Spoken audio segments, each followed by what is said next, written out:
Well, I woke up one day and I had this incredible passion to be a songwriter. I didn't really decide to be a songwriter. It just happened. I was a songwriter. I loved music. I grew up in the 60s, and in the 60s, music was life. So I had music in my brain from an early age, and I always wanted to play, and I never did. They wouldn't let me play guitar and piano in school because I wasn't a very good student. So years later now, at the peak of my adult career, I woke up with this passion to be a songwriter, and that was the beginning of it. Well, I'm not sure how to answer that question other than I was able to adapt something that I learned from my lecturing career, which was to be yourself. You know, you see a lot of people who are out there on the podiums giving talks and teaching seminars, which I did, and a lot of them try to emulate other people. They try and copy the styles of other people. And you see it in music all the time too. And I learned early on that that was not a good thing to do. And I always had to kind of focus on being myself. And whenever I did that, I was able to lecture well. The same thing happens in music. The same thing happens in songwriting. Be yourself. Here's my song. This is it. I'm not trying to emulate Paul McCartney or anybody else. I'm trying to be myself, and I think when you can do that, you're much more successful. And music from the brain, from the heart, will always be a better song than the music that's put together by the industry in a sterile office somewhere. And I think the success I've had as a songwriter has been because of that.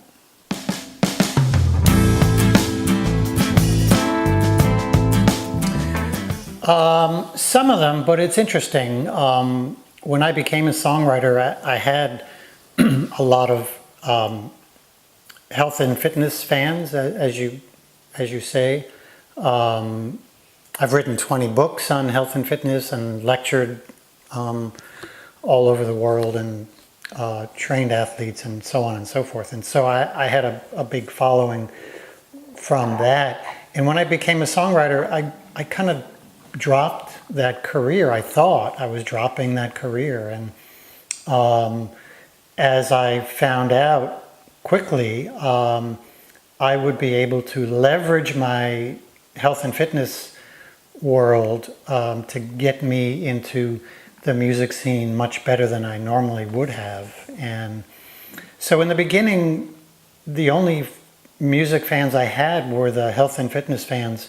And it's a little sad because a lot of health and fitness fans are not into music. Some of them are.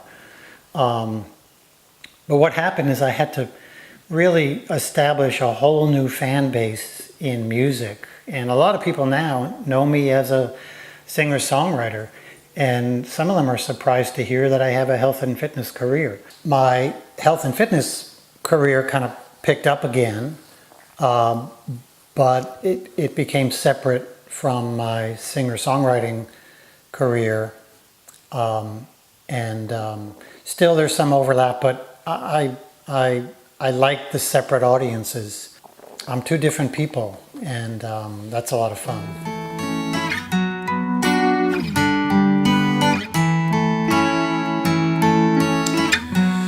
Oh gosh, I have no idea. I think I sometimes listen to my recordings for a variety of reasons. I'm still, it's been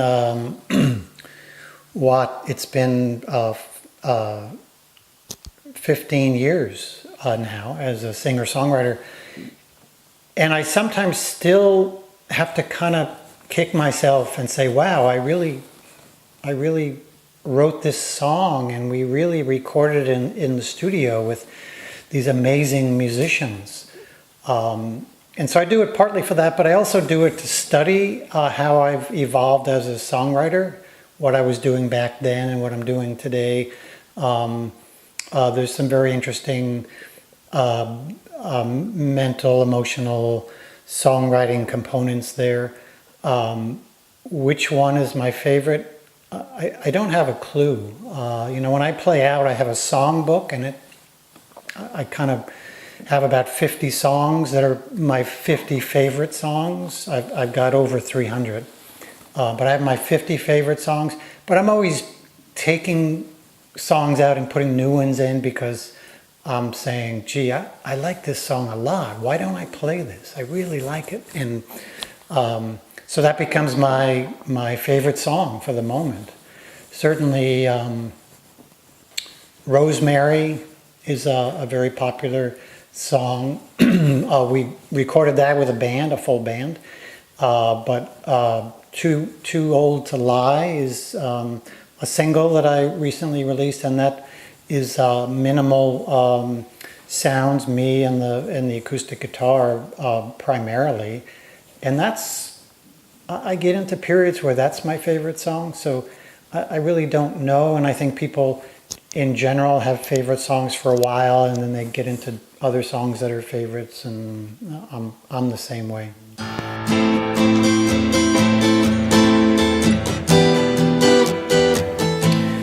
Well, my passion was to be a songwriter, and I think that was because I had something I wanted to say. I had a lot of things I wanted to say in a song. I wanted to write music and lyrics. I wanted to say something of importance, of meaning. And for me, that was a songwriter. And so I became a songwriter. And for a while, other people, when we recorded, other people did vocals because I really couldn't sing. And I quickly learned that even though these other vocalists, these other professionals, had really good sounding vocals and I didn't, I quickly realized that I could get the song across better than they could because I was the songwriter. And that's true everywhere you look in music.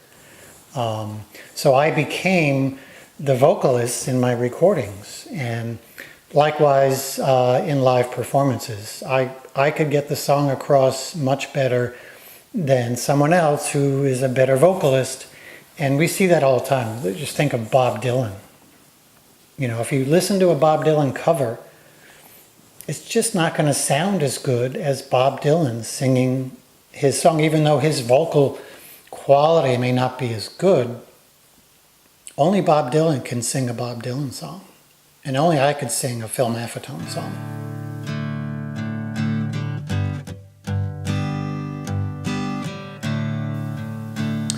Well, I've been very lucky to be able to rub elbows with some of the greatest singer-songwriters out there, and then Rick Rubin, who has produced some of the greatest songwriters in the world, and then being able to follow Rick around in the years I lived in Los Angeles and see how he produced these songwriters. It was just an amazing experience, and I'm just very lucky to have gone through that. I think there's a very important distinction between hanging out with some of these people and having fun. We certainly had a lot of fun. And the influence of these people on my songwriting, nowhere along the way, in the years I was spending with some of these people, did anyone ever say, here's how you write the chorus. Here's how you transition from the verse into a bridge. Here's how you write an outro. When I would play a song for other musicians, they would say things like, "Wow, that's really good. I like the lyrics and moving into the chorus," or "I like the feel of that," or nobody ever said do it this way or do it that way. But just being around these people gave me a feeling like I was a better songwriter. And I became a better songwriter day after day, week after week, year after year, and that continues today.